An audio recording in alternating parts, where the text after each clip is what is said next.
Bienvenue sur cette vidéo exclusive où nous plongeons au cœur d'une affaire qui secoue la Côte d'Ivoire, un événement qui dépasse les murs d'un tribunal pour révéler les fissures d'un parti historique, le PDCI-RDA, et les ambitions qui s'y affrontent.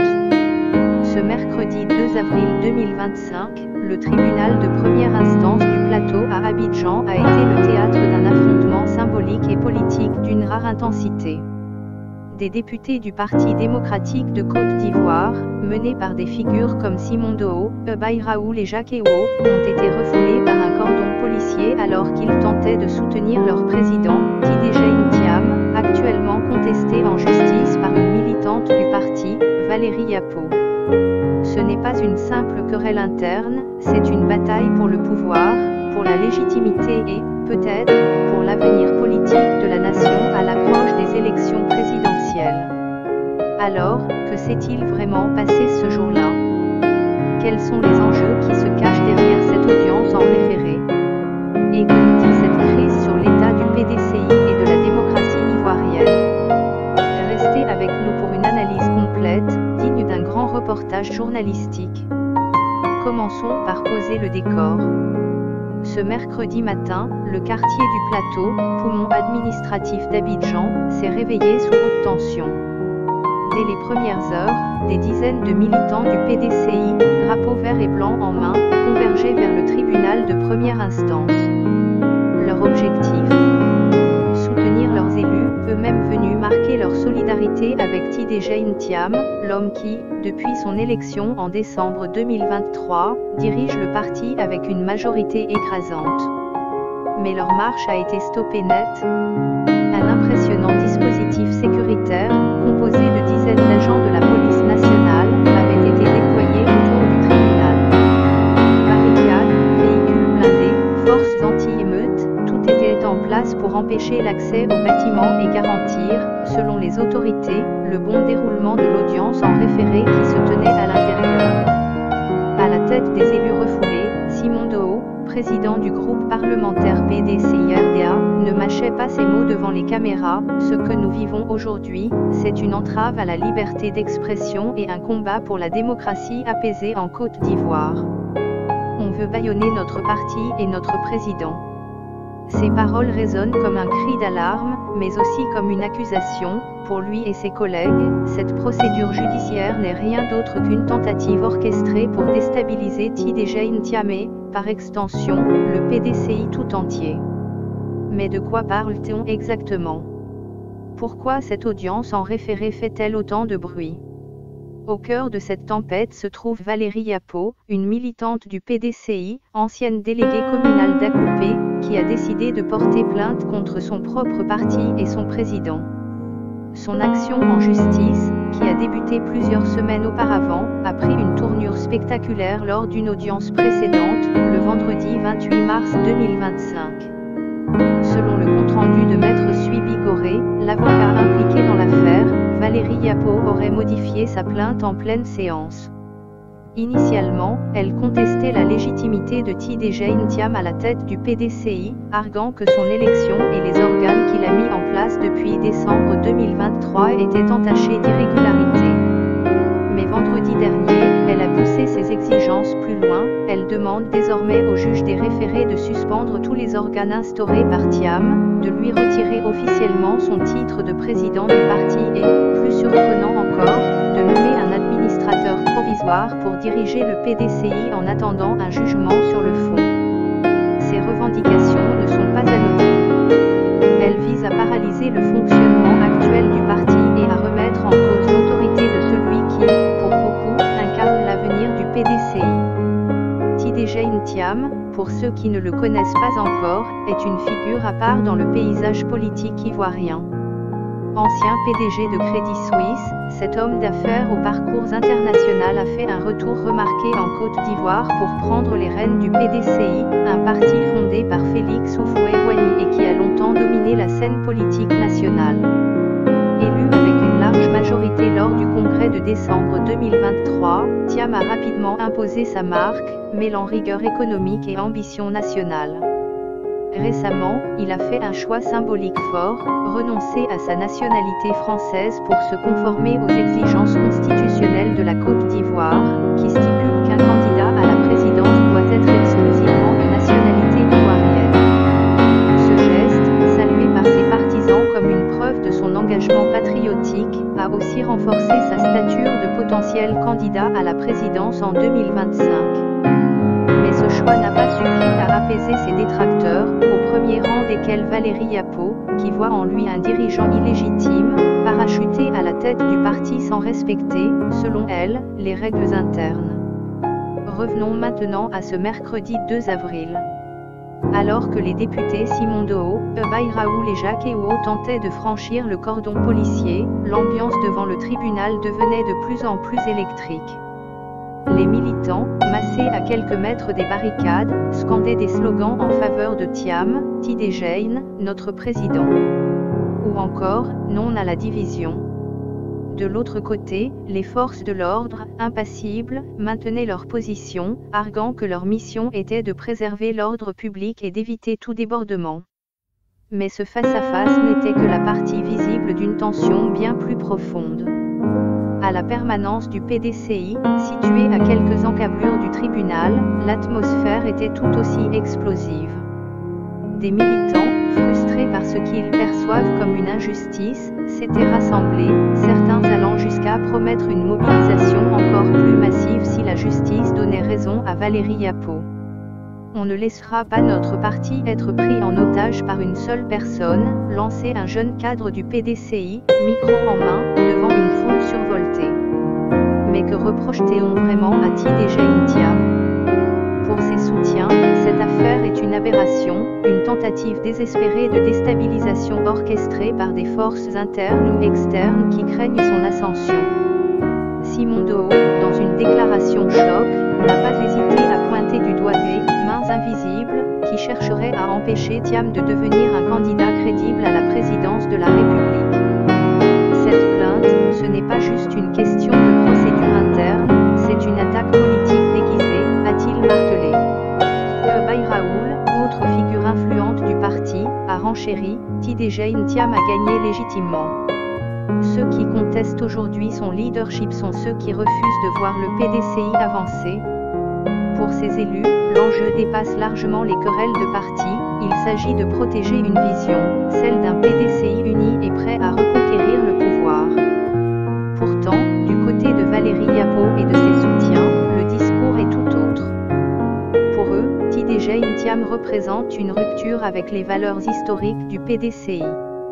Certains militants, bien que minoritaires, reprochent à Thiam son passé de grand patron international, loin des réalités quotidiennes des Ivoiriens. D'autres estiment que son élection en décembre 2023 a été marquée par des irrégularités, notamment dans la composition des instances dirigeantes qu'il a mises en place. Valérie Yapo, dans cette logique, se présente comme une défenseur des militants de base, une voix qui refuse de se plier à ce qu'elle appelle une prise de contrôle autoritaire du parti. Ces demandes radicales suspendre les organes, nommer un administrateur traduisent une volonté de renverser complètement la table, quitte à plonger le PDCI dans une crise encore plus profonde. Et c'est là que cette affaire devient fascinante, mais aussi inquiétante. Le PDCI, parti historique qui a façonné l'indépendance de la Côte d'Ivoire, se trouve aujourd'hui à un carrefour. D'un côté, les partisans de Thiam, majoritaires, voient en lui un leader capable de moderniser le parti et de le ramener au pouvoir après des années dans l'opposition. De l'autre, une frange dissidente, incarnée par Valérie Yapo, refuse cette évolution et exige un retour à ce qu'elle considère comme la légitimité originelle du parti. Cette fracture interne n'est pas nouvelle, le PDCI a déjà connu des divisions par le passé, notamment après la mort d'Houphouët-Boigny, mais elle intervient à un moment crucial, alors que les élections présidentielles de 2025 se profilent à l'horizon. Une question se pose alors, Tidejane Thiam réussira-t-il à surmonter cette épreuve judiciaire et à rallier l'ensemble du parti derrière lui ? Ou cette crise marquera-t-elle le début d'un déclin pour le PDCI, incapable de s'unir face aux défis à venir? Pour l'instant, l'audience en référé du 2 avril n'a pas encore livré son verdict. Mais une chose est sûre, ses répercussions iront bien au-delà des murs du tribunal. À à Abidjan, les regards sont tournés vers cette affaire, et les spéculations vont bon train. Certains observateurs politiques estiment que cette crise pourrait fragiliser le PDCI face à ses rivaux, notamment le RHDP au pouvoir. D'autres y voient au contraire une opportunité pour Thiam de consolider son autorité en sortant victorieux de cette bataille. Ce qui est certain, c'est que l'incident de ce mercredi a mis en lumière les tensions qui traversent la Côte d'Ivoire à l'approche d'une échéance électorale majeure. La démocratie ivoirienne, souvent vantée comme un modèle en Afrique de l'Ouest, est-elle en train de vaciller sous le poids des luttes internes?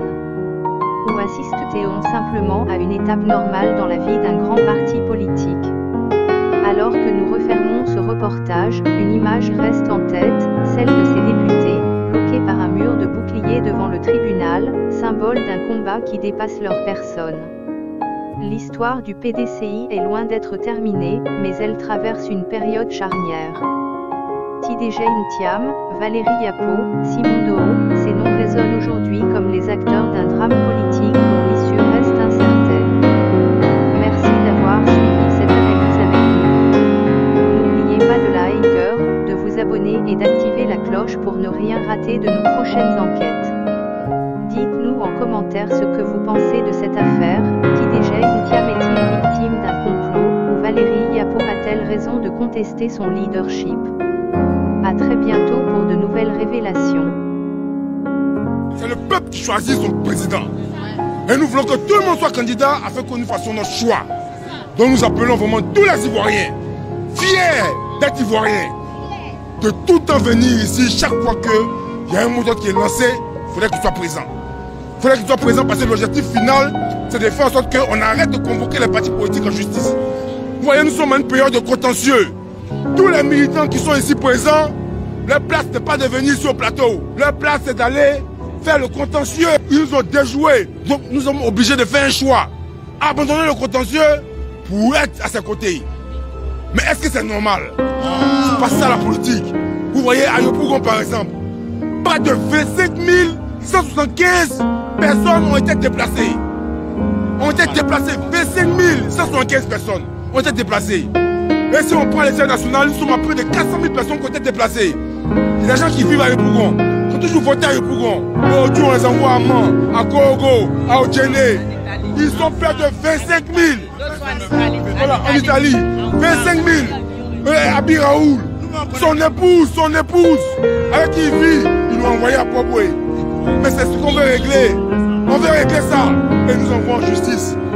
Nous avons en justice, dans l'objectif de ne pas régler ces problèmes-là. Et ça, c'est inacceptable. C'est inacceptable et nous allons le condamner. Et la meilleure manière de le condamner, ce n'est pas de rester chez soi à la maison, c'est de venir sur le terrain, crier son ras-le-bol. Vraiment, je vous remercie et on garde la mobilisation. Que Dieu vous bénisse. Nous sommes allés en tant que députés, nous sommes allés pour soutenir notre collège d'avocats. Malheureusement, au cours de notre marche, nous avons été brutalisés par les forces de l'ordre, certainement instrumentalisés par le pouvoir en place.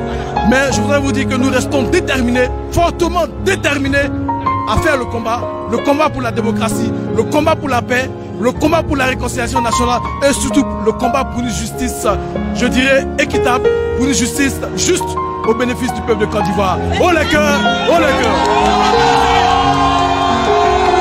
Il faille que vous restez mobilisés. On aura beaucoup d'obstacles, ça c'est certain.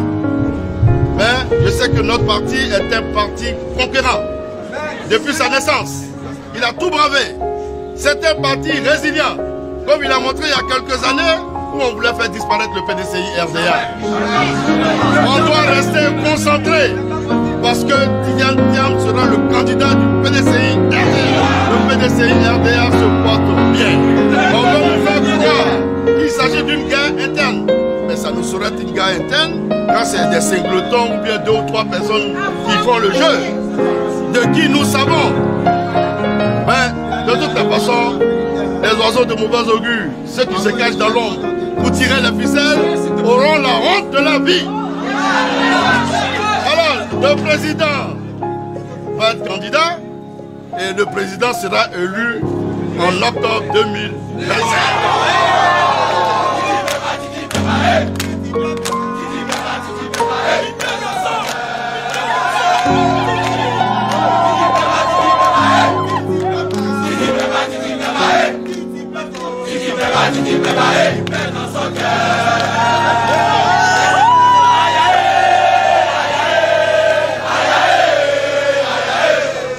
pas peur. Parce que si vous avez peur, alors vous avez livré le président Thiam en pâture. Parce que les positions qu'il prend sont des positions pour vous, sont des positions pour la Côte d'Ivoire. Nous devons, si nous avons cru en lui, le suivre et l'accompagner par la ferveur de notre engagement militant. Et il faudrait que, je souhaite, bientôt, nous soyons en train de battre campagne chez vous, dans vos localités, après avoir vérifié nos noms sur la liste électorale, pour pouvoir aller vers le palais le 25 octobre, le soir du 25 octobre. Vous connaissez le général de Gaulle? Oui. Est-ce que quelqu'un peut dire en France que le petit-fils du général de Gaulle n'est pas français? Vous connaissez le président Houphouët-Boigny? Celui qui a fondé la Côte d'Ivoire? Est-ce que quelqu'un de sérieux peut dire que le petit-fils du Houphouët-Boigny n'est pas ivoirien? Restez mobilisés.